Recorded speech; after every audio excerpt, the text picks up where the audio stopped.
Hi, thank you for pulling me up. Mhm. What is the truth and who has found it? Truth is the devotion to the truth, and the one who finds it is the one who is devoted to it. Thank you. Hello? I wanted to ask you this question, following other people's questions up until now.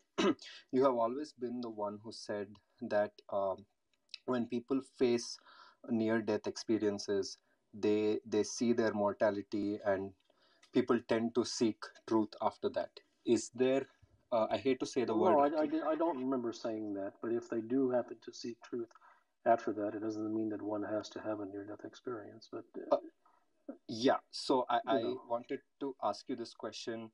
Would you recommend, and I hate to use the word recommend because you would probably say you don't want to give any prescriptions, but would you recommend subjecting myself to anything? And I don't mean near death, but following a certain, any experience that would bring me closer or make it easier for me to see the truth?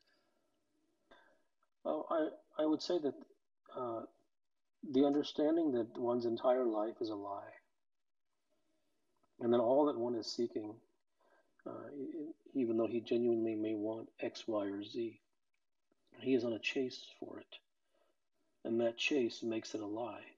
It doesn't mean that the thing that he's looking for he shouldn't get or won't get, but the fact that he is chasing it, and that all the things that he is chasing in his life is a lie, and he must examine himself to see if that is okay with him. Okay. I just want to know, have you realized the truth that you speak about? My best answer to that question would be to read the works that I have put out so that you can answer that question for yourself, as Thank you. opposed to me saying yes or no.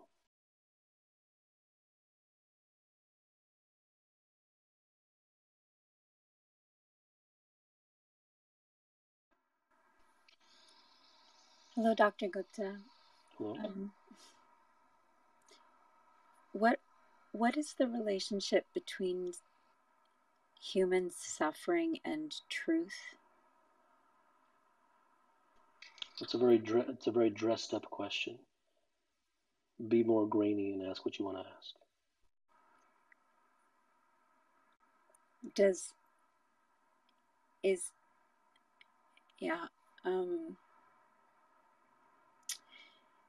Is suffering an impedance? Is it a distraction? Is it a path to?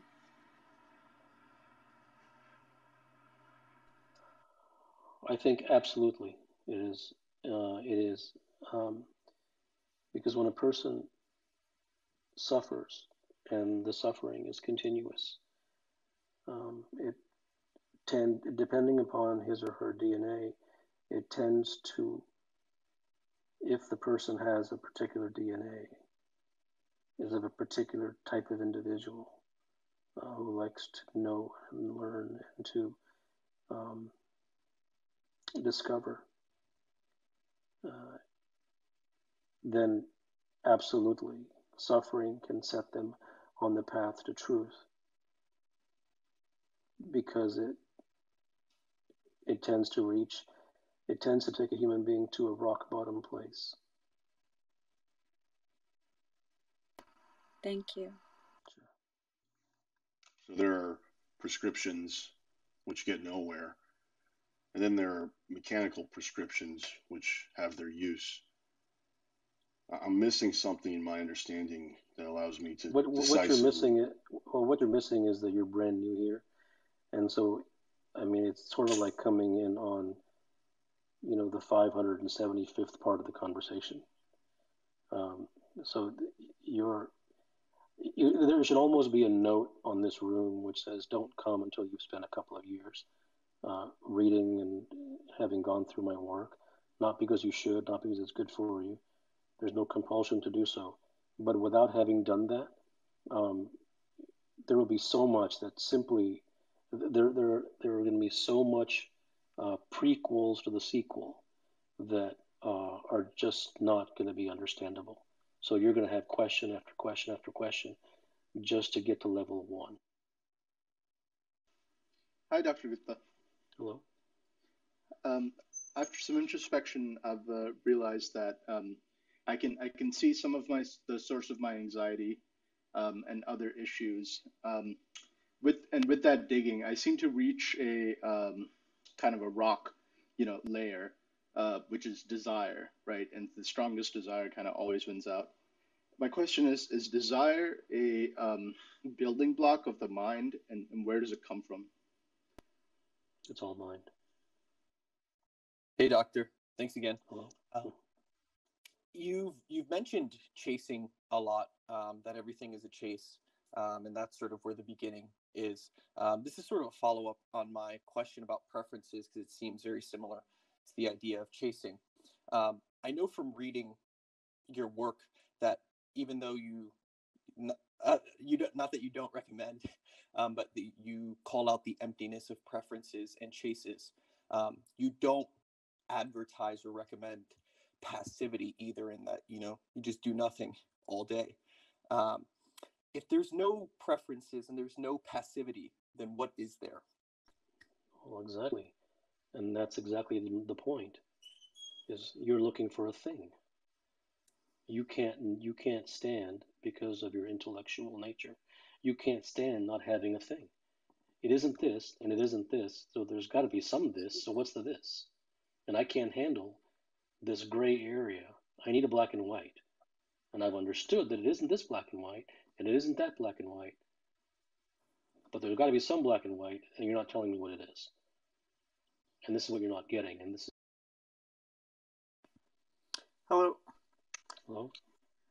I want to know, is the difference between chasing desire and true longing a compulsion for the activity, such that in desire there's the chase doesn't have a compulsion to it? Well, you started off promising, and then you ended up with desire does not have a chase component. Sorry, I might have mixed up some words. It's just, is the difference between desire and longing that with longing there's something where one feels compelled to keep going? Yeah, it's a good question. Longing, words are words. So it isn't about attaching this word to that, and from now on we're going to call it this, not that. It is about understanding the essence of what I say. Not that you should, but if you choose to, it is about understanding the essence of what I say as opposed to the exact word. Because then if you don't do that, then what you will do is you will begin to worship the words. You will begin to turn the words into ideals. And you will prescriptionize them. Because then you will start saying things like, well, is that a desire or is it a longing? And that's back to academia nonsense again. So it's understand the essence. Turn the essence into a wordless something to where you genuinely understand. And that can only be done by someone who wants to understand, not by the person who likes to play games. Because the game player, the insincere game player, will come and say, aha, well, isn't this a prescription? Well, aha, isn't this a desire? Aha. We call that a longing, but is it really? He likes to play classroom games, and that kind of a human being just has no place here. But your question is a good one. There is the longing, and you don't have to use the word longing. You can use the word, monkey, grass, gorilla if you want. It doesn't really matter. The essence is that there is the purity of something, the purity of wanting something, and then there's a desirous chase for something, which fundamentally is pleasure. Thank you. One thing, just to make it easier, you can create a club on Clubhouse, and then you can have a list of rules so people know coming in how you want to run the room. Interesting. I'll have to look into that. Thank you. Can you say something on stopping of mind? No. Nothing here is going to help you about that. That's an ongoing journey. That's a systematic ongoing journey. There's no do this to stop the mind. No.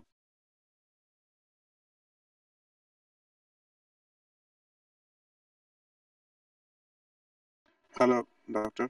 Hello? Can you explain what is ego?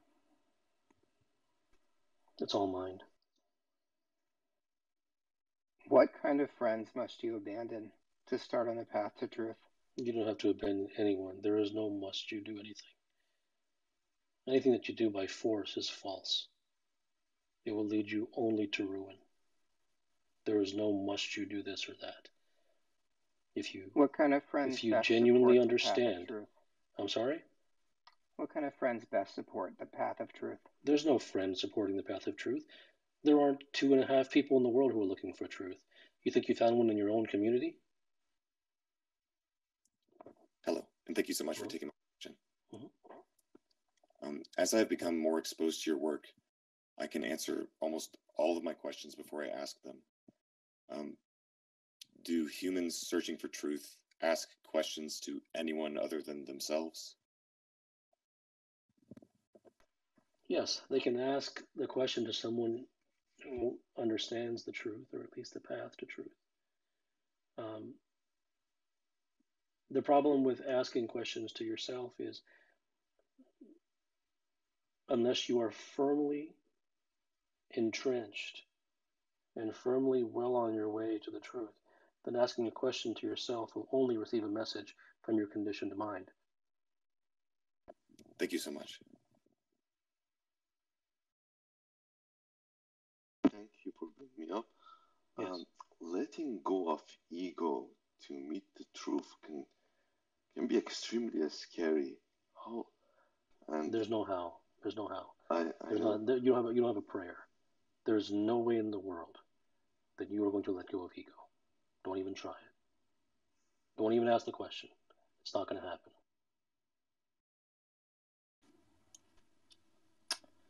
Why do people choose to use drugs and alcohol? You can ask them. Yeah, hi Kapil. Doctor, thanks for this opportunity. Mm-hmm. I have a question. So I have gone through many methods. Everything seems to be, repetitive, and as you once said, I always tend to go to the defaults. So what is the possibility of, going and searching for truth? I always arrive at the defaults. What do you mean? What is the possibility? So how do I escape, or how do I get out of these repetitive patterns which I see? Well, you're not going to get out of it unless you don't see the value in it anymore. As long as you believe there's value in it, there's no possible way you're going to get out of it. Hey, hi, good evening. I have a question. I'm sorry, I'm not totally familiar with everything. But is a need a desire? Same thing. Hi again. You talk a lot about DNA. Are you talking about a particular No, I'm not talking about sequence? genetics. I'm not talking about genetics. I'm talking about one's personality, how a person is wired. When you answered a previous questioner regarding wanting to get a prescription to escape their mind, when you told them that was useless, were you saying that their self and their mind are the same thing, or that they themselves the self and the mind is the same thing? Is the same thing, but one can conquer the mind, but one cannot conquer it by asking a how-to. These are things that happen over time through a systematic exposure and a journey, that these things begin to happen, but they cannot be. So the self is the mind, but can transcend it. Yeah, you're not going to understand it. Yes, I doubt I will. You are looking at it through intellectual means, but forget the self. The mind can be conquered, but it cannot be conquered by asking, how do I conquer it? What do I do? Give me the 5-step plan. Mm-hmm. Thank you. Is desire a trick I'm continually falling for? Everything in your life is a trick that you're falling for. Good night.